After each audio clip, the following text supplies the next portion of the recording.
Assalamualaikum semuanya.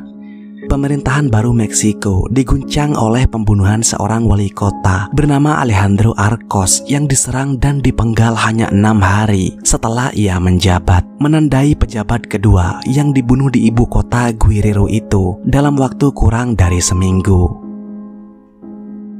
Kematiannya dikonfirmasi oleh kantor Kejaksaan Negara Bagian. Kantor Jaksa Agung Negara Bagian mengatakan pihaknya sedang melakukan penyelidikan. Kehilangannya menjadi duka bagi seluruh masyarakat Guerrero dan membuat marah Gubernur Guerrero, Evelyn Salgado, dalam sebuah pernyataan yang dibagikan di media sosialnya.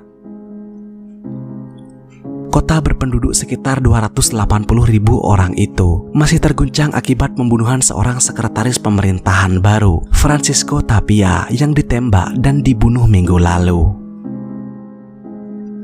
Senator Alejandro Moreno mengatakan mereka adalah pejabat muda yang jujur dan berusaha memajukan komunitas mereka. Guerrero telah menjadi salah satu negara bagian paling mematikan bagi politisi dan jurnalis tingkat lokal. Setidaknya 6 kandidat untuk jabatan publik tewas di Guerrero menjelang pemilihan umum Meksiko pada bulan Juni. Chilpancingo telah bergulat dengan kejahatan kekerasan selama bertahun-tahun. Terutama itu dipicu oleh konflik yang sering terjadi antara dua geng narkoba yang bermusuhan, yaitu Los Ardilos dan Los Tlacos.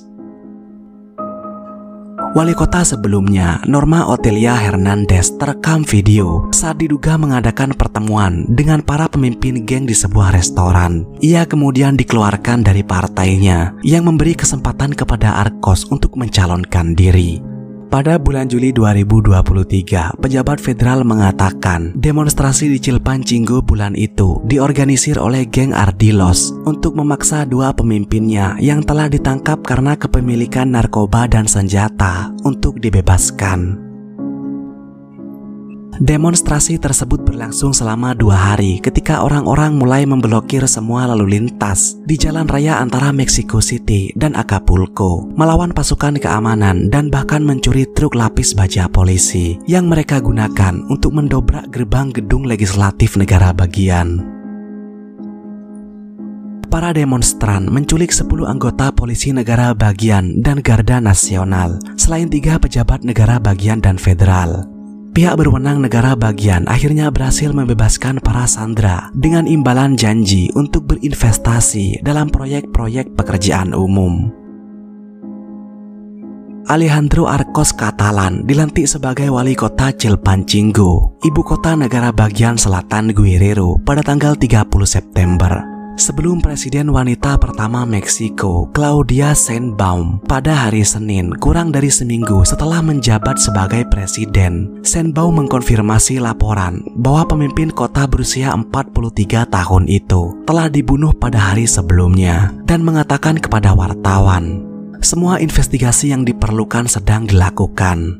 Foto-foto kepala Arcos Catalan yang berlumuran darah dipajang di atap kendaraan putih, sementara tubuhnya tergeletak lemas di dalam mobil, tersebar di media sosial. Itu adalah sebuah pengingat mengerikan akan kekerasan yang ditimbulkan konflik kejahatan terorganisasi Meksiko di negara Amerika Latin tersebut.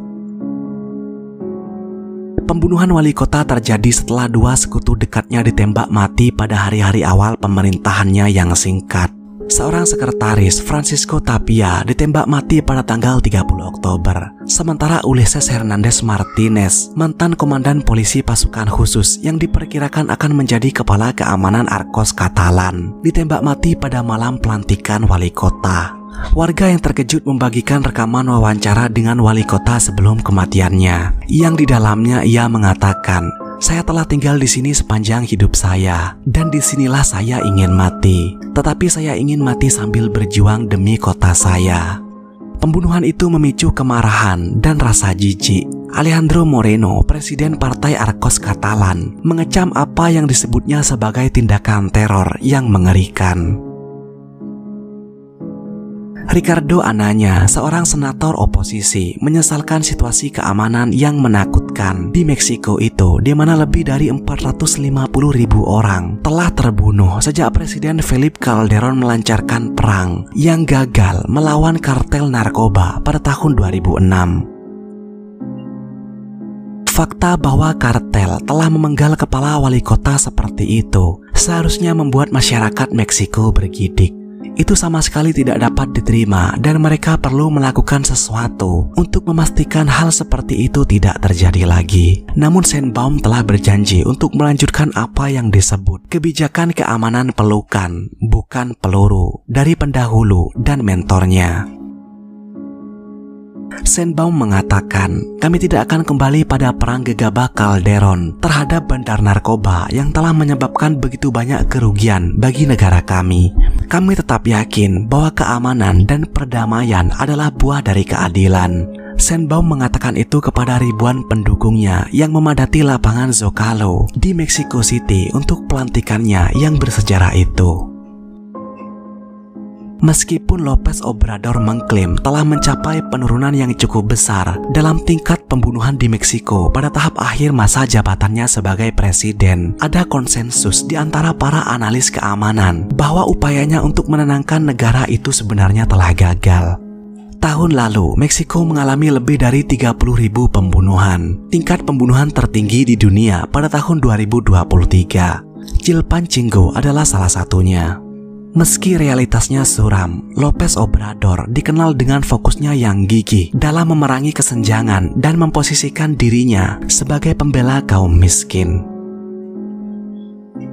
Sadar bahwa mengatasi kekerasan merupakan salah satu tantangan terberatnya dan di bawah tekanan setelah pembunuhan Arcos Catalán, Sheinbaum mengatakan dia akan menyampaikan rencana keamanan publiknya sesegera mungkin.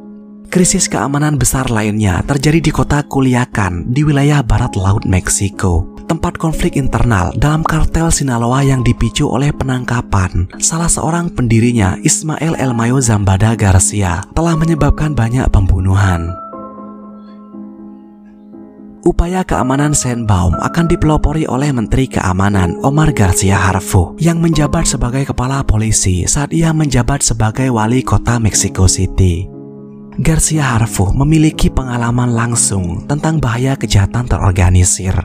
Pada tahun 2020, ia hampir mati ketika pembunuh bayaran menyergap mobilnya di jalan paling terkenal di ibu kota, melepaskan tembakan lebih dari 400 kali dengan senapan serbu dan peluncur granat. Identitas para pembunuh wali kota Chilpancingo masih belum jelas. Tapi seperti yang sudah saya katakan bahwa dalam beberapa tahun terakhir, kota tersebut telah menyaksikan pertikaian berdarah antara dua kelompok kriminal yang disebut Los Ardilos dan Los Tlacos. Tapi apa alasan sebenarnya wali kota Alejandro Arcos bisa berakhir dipenggal seperti itu? Dugaan besarnya adalah bahwa setelah pemilihannya awal tahun ini, Arcos Catalán dilaporkan mengatakan bahwa dia tidak akan membuat kesepakatan atau bernegosiasi dengan kelompok kriminal manapun. Dan akibat dari pernyataannya itu membuat hidupnya menjadi sangat suram. Dengan semua kenyataan itu, menjadi sangat sulit untuk memusnahkan kartel di Meksiko. Terlebih pemerintah, bahkan presidennya sendiri menolak untuk memerangi kartel karena ditakutkan akan mengakibatkan perang berdarah yang lebih parah lagi dari pemerintahan sebelum-sebelumnya. Sungguh ironis. Tetaplah aman dan saya akan menemui kalian pada kesempatan berikutnya. Terima kasih sudah menonton.